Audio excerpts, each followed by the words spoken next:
Right, welcome back, everybody. Yes, long time no see. Yes. It's been a whole week. Too long. Yes. Yes, we have an amazing episode planned today. Actually, we had an eventful week, didn't we? We've had a very eventful week. In terms of like having guests on and just that whole shebang. So as you guys know, if you've been listening to our podcast, or at least the last episode, that we are on our series on the World Wide Web, the internet, technology, how it affects us, and what we can do about it. And we've been like scheduling people like crazy. But life is crazy. A lot of people have busy schedules. Well, we had a guest that was going to come on, but we have to reschedule. Yeah. And then we got another guest on and had to reschedule. Couldn't do today. So and then thankfully we had another one in store, I guess, or in store. Yeah, planned, or just. Anyway, we had another one. So we're trying to hype it up. I don't think it's working very well. No, it's not. But what are we talking about today then? Yes. So we're talking about advertising and just, I guess, I don't know. The phrase we like to use is like it can be a form of manipulation. Yeah.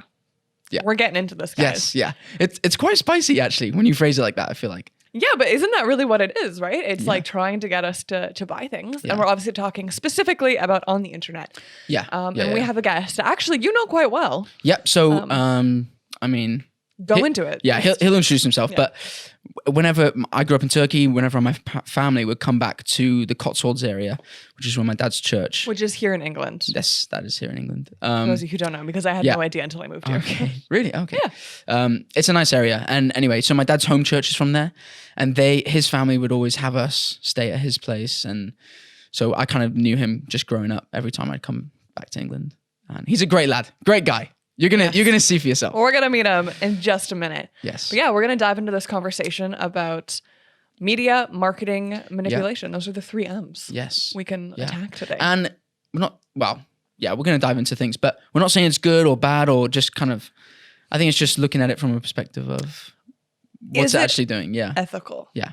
It's my favorite question to ask. You don't usually get answers though, but no, but we'll see his perspective because he's heavily involved. So I'm excited. Yeah. Should we call him up? Let's do it. Yeah. All right. Okay, Josh, welcome, mate. How's it going? Yeah, thank you. Thanks for having me. No, I'm good. All good, thank you. There's a bit of a delay, but yeah, that's cool, mate. I'm sure it'll catch up as we go on. You know what? If not, our listeners are just gonna have to grin and bear it. Yeah, grin and bear. Yes. Yeah. Awesome. So, mate, give us. We kind of went through a little bit of what you do, but just give us a bit of background on yourself. Mm-hmm. What are you involved in? The floor is yours, mate. No, so more recently, I've been involved in a project called Rebills, and that's basically working with subscription companies. So companies who have a model like Netflix, where they're obviously trying to get you in month to month, and they're providing a good or a service, and basically just helping them improve that. So it involves kind of all of it from marketing to the product to manufacturing. So kind of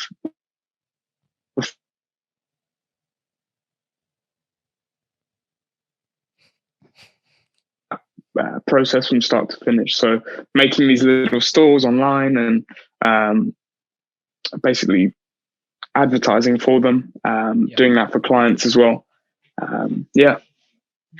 Nice. Awesome. Yeah. I mean, and just that journey, because we've talked about, because obviously we want to dive into the advertising side of things and just the ethics behind that and everything. I mean, how long have you been involved in that? And I guess because you were doing something slightly different before, right? With clients, you would try and sell things for them. Do you want to go into that just a little bit as well? Yeah. So I've been doing this since sort of halfway through 2018. A bit like yourself, kind of came from the sporting side of things. But in terms of what I was doing for clients was basically they'd have stores, so mostly all just kind of online stores. And what I'd do for them was basically run the ads that you see on Instagram, Facebook, TikTok, Snapchat. Where it says kind of see more, or why am I seeing this ad, or sponsored by sometimes. So those ads that you'll be well aware of. I was the annoying one behind some of those. Which is kind of cool, actually, isn't it? Yeah, having all that power. Yeah. Awesome. Well, one of the big things that we want to talk about today is essentially, I mean, kind of calling it what it is, but any kind of advert is manipulation in a sense, right? Because it's trying to get you to purchase something, to buy something, to invest in something, whatever you want it to be. Yeah, can you kind of talk us through that, right? Like, can it be done in a healthy way? Like, is there a healthy aspect to it? Because I don't feel like it's completely in its nature No. wrong. And have you seen it kind of maybe become wrong, or like there's kind of like a darker side to it potentially? Yeah, no, 100%. And I think where it maybe crosses over into dangerous or kind of wrong ethically, if we're looking at that, is it really comes down to the product or the service. Is it actually making someone's life better? Number one, and number two, is it anywhere close to the claims being made about it? Does it actually do what it says on the tin? In a sense, because those two things, if they don't add up, then you're kind of building up on false promises, and potentially causing further insecurities just to sell something. So yeah, no, it's interesting. Yeah, it is. That's very interesting, because it's essentially exploiting people's insecurity. I think is. I think some ads do that. Yeah, that's right. I mean, and that's not good. So. Do you think that they do it on a more of like an in-your-face kind of way, or is it more like subliminal messaging, kind of like making you start to question things or start to doubt things? Like, how does that actually work, like in the ad space? Yeah, so I think I generally don't think it's obviously not from just a perspective to hurt people or get onto the pain points, but people either buy things from a place of fear or a place of kind of like excitement. So, and everyone knows that the fear aspect is probably more powerful. So something that a lot of the clients would do when I was running ads for them, the first sort of maybe 2 to 3 seconds that grab someone's attention would be stuff like, are you experiencing this type of pain? Are you, does this not work the way you want it to? That kind of thing. And when you draw on something that someone sort of is experiencing a problem within, then, is that manipulative? Maybe. But it really depends on how good the product is as well, I think. Yes, that's really interesting. Okay, because ethically speaking, right, if it is actually providing a solution to someone's like pain or their problem, then you could argue actually that's a very that's not exploitative at all. It's finding solutions.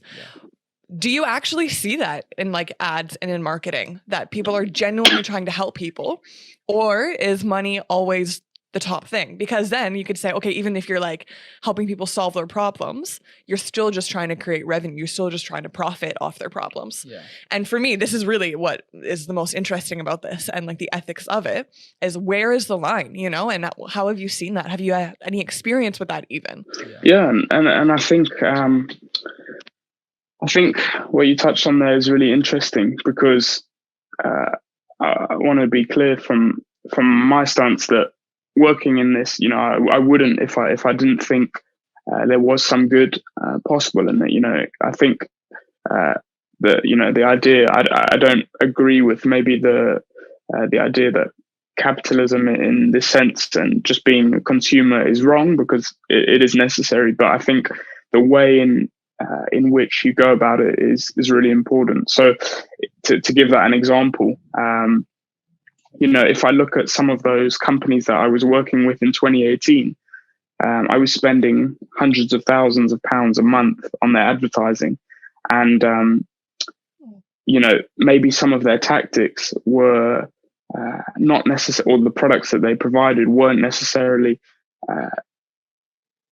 doing what they promised to the extent that they promised them. So it's interesting now looking at the clients who did do that versus didn't, and seeing who's still around. Because is it possible to make money? Absolutely. But is it, there's also an element of longevity that some of them don't have anymore. They're not around. And because maybe they've exploited to the point where too many people know that they don't do what they promise. Yeah. The integrity aspect. That's interesting. Have you ever had to like, I don't know, you must have been in a situation where you're like, I could easily sell this product, or I could easily make this much money doing this in this way. Have you ever had to like check yourself almost, or check your heart behind this and almost be like, hold up, like, I don't know, just check your motives behind it, like yourself? 100%. So, yeah. So, it's a controversial topic. Obviously, I don't know. I won't say the word. I don't know where you're putting this, but what's happened in the past few years, months, whatever, at the beginning of the whole time, essentially, I was offered an opportunity from a friend of mine. We'd done projects before, and essentially there was an opportunity to start selling the whole solution. Sorry, you actually cut out just then as you were gonna... As soon as you tell us what you were starting to sell. Yeah. So one more time. Okay. Yeah. So essentially, I had an opportunity to join with this friend, and he had access to a really good kind of price for supplies and PPE type equipment. So masks, that sort of thing. And, fast forwarding, let's call it a year and a half, 2 years, I know for a fact that he has made millions off of that.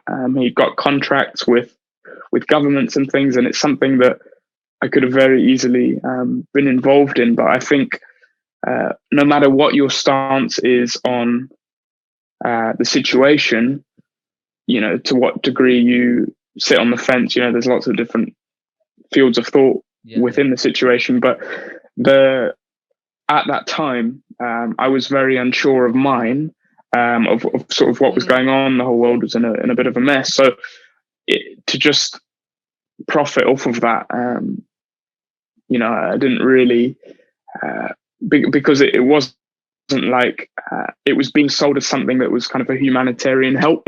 But obviously a lot of profit was being made off it. So, whether there's lots of different reasons why I didn't get involved with that, but there's plenty of those things that come up each day, each month. There's clients that we still turn away because we don't want to be involved with that, and there's no need to. Wow. That is fascinating, and I'm going to leave my opinion there. Wow. I mean, yeah, it's nice to hear like it from this like just from someone who like creates the stuff, and like just hearing like the thought process behind. I don't know. It's a fresh perspective, because we're sat here like thinking these things, and then it's actually like like what's actually happening is, I don't know, just the way you guys are processing it's fascinating actually.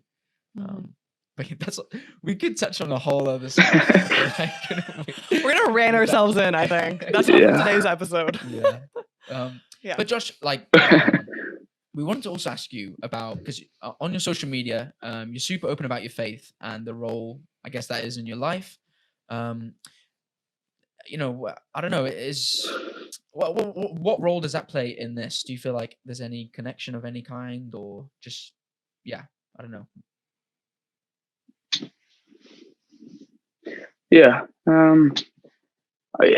It's a really funny one, and I want to say that I just want to preface it by saying that this is like in my experience of like just for me, but I found that I sort of came to a bit of a crossroads with I'm so involved in the sort of social media world of advertising and things, and obviously had like my personal side of it, with, friends and things like that. But I sort of came to a point where realistically I looked at what was going on, and like, it's that cliche thing of if something's free, like, you are the product.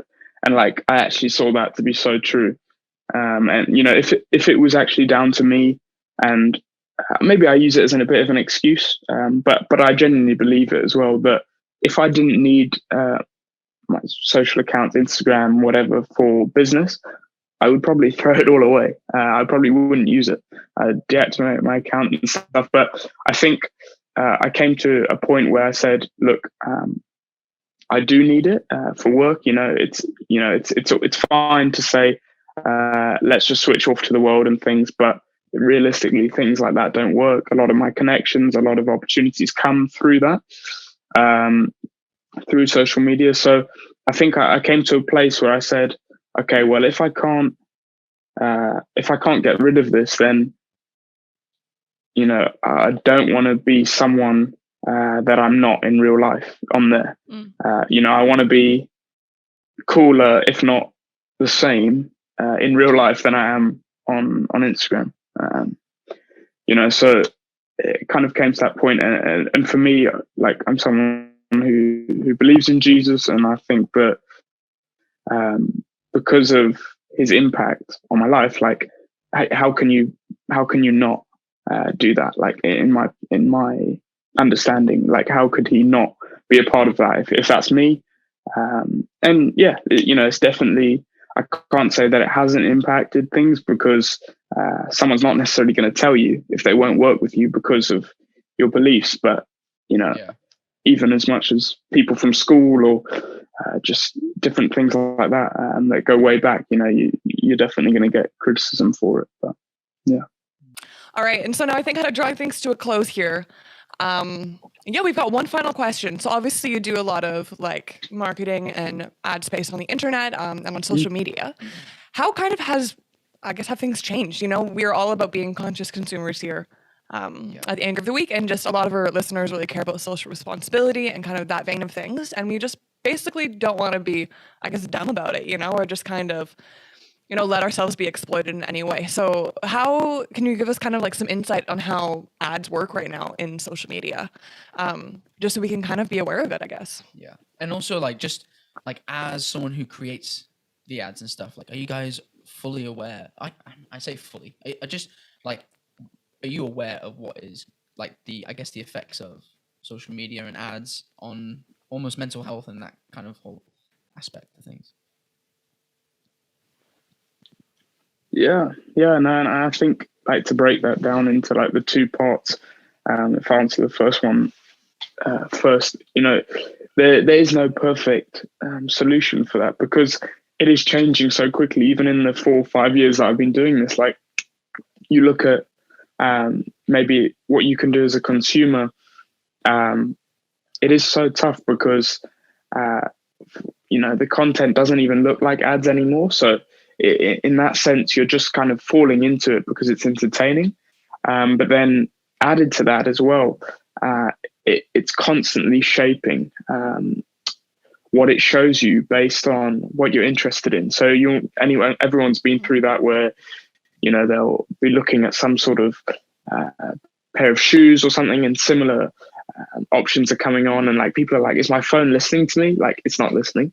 But it does have data points on you, and like, that's part of our job, is like, it's a really tough one. As Zach said, like, are we aware of this? And everyone does it sort of differently, but in the sense of being aware of it, like, it's kind of trying to understand that there are real people behind those numbers that you see on a screen. So I think what can sometimes just be data and numbers and profit, like, that is real people. So like I touched on before, I think the advertisers have a duty to really try and kind of positively impact people through what they're selling, not just profit off it. Which is, there's definitely people who do it negatively. Even this week with my partner, we came across a store that was selling these products, and they're not fulfilling any of their orders. That's their whole thing. So they take the money, and probably within 3 to 4 months they'll be gone, but they won't have fulfilled any orders. And you look at that and you go, if that was happening in a shop, like on the high street, like there would be a criminal case. But because it's online, it's much harder to follow, and they're gone from 1 month to the next, which is really sad. So I think there is a big duty there. Yeah. Josh, this has been class, mate. Honestly. Not to end on a sad note. No, but like it's real, man. You know. Yeah, it's a realistic note, you know, and then we get to choose how we respond to that, I guess, as well. Yeah. Mate, thank you so much for coming on, bruv. Yes, it's been 100%. awesome. Yeah, appreciate your time, mate. Thank you. Awesome.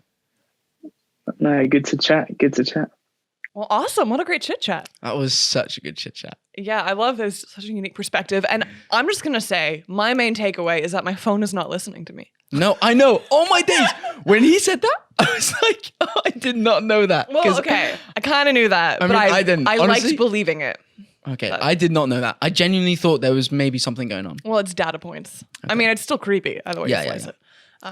But anyway, that was not the main point of this talk. Was great chat. Thank you so much, Josh. That was class. Yeah. It was just really great to see like the morale of it, you know, and like, okay, like are there ethics and just kind of the way that, you know, you have to kind of traverse it, because I guess in any industry there's good and there's bad, and how do you, Yeah, it's interesting because like online, and especially in that space, it's like who authorizes these things, you know? I mean, there is the regulation. Yeah, like there's not. Who sets the line sort of thing. And you know, when it comes to Facebook ads, and I know we touched on Facebook, obviously Facebook do, but only to a certain extent, and I don't know how that is structured. So maybe that's a whole other thing. But that literally could be a whole other series on itself. Probably. But it's true though, you know, and it's kind of like he was mentioning that last example with those people just basically running away with people's money. Yeah. Crazy. Like that happens. So yeah. And how you can, because of, you know, the digital age, if you will, like get away with so much. Yeah.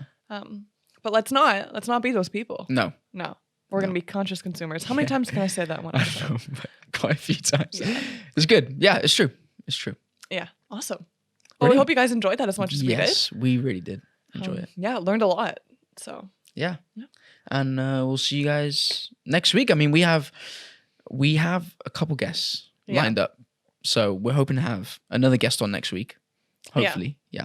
And guys, it's good stuff. I know we keep on literally at the end of every episode being like, we got a great guest for you this week. It is. It's exciting. Honestly, it excites us. It excites us so much. That's why we can't stop talking about it, but it hasn't been confirmed, so we can't really talk about it. No. So, but hopefully. But it's happening. Yeah. Awesome. And where can they find us, as always, Zach? The Anchor of the Week. On Instagram. And YouTube. Oh, yes YouTube. There we go. Yeah. I feel like I was running a pop quiz. I didn't do well. So find us on there. We are transitioning from the Hope and Anchor Community Church YouTube to our own. So obviously for this series, all the videos will be posted on both. So you can still find us on the Hope and Anchor, but we're just trying to give you a little bit of time because we will solely be posting on the Anchor of the Week eventually. So make sure you're already subscribed there so you don't have to worry about it. Yeah. Otherwise, have a great week. And we'll see you next week.